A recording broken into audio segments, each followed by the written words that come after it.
A straightforward question involving numbers and powers of 10 specifically.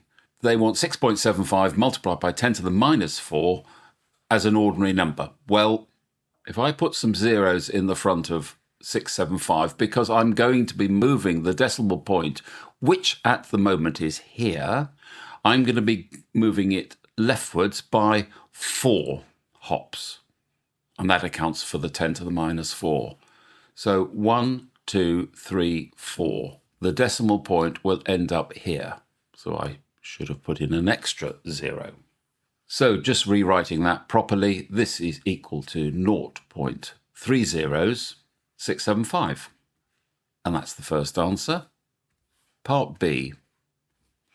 Part B can be rewritten as two completely different sums.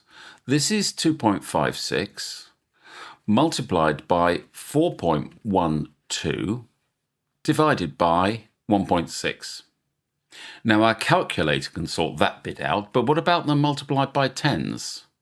And because these are all tens, we just add the powers. So this is 10 to the power 6 minus 3, and then minus 2. The left-hand sum turns out to be 6.592 multiplied by 10. 6 minus 3 is 3, but then we add 2 to be 10 to the 5. And as the decimal point is in the correct place for standard form, we don't have to do any more work, and that is your answer.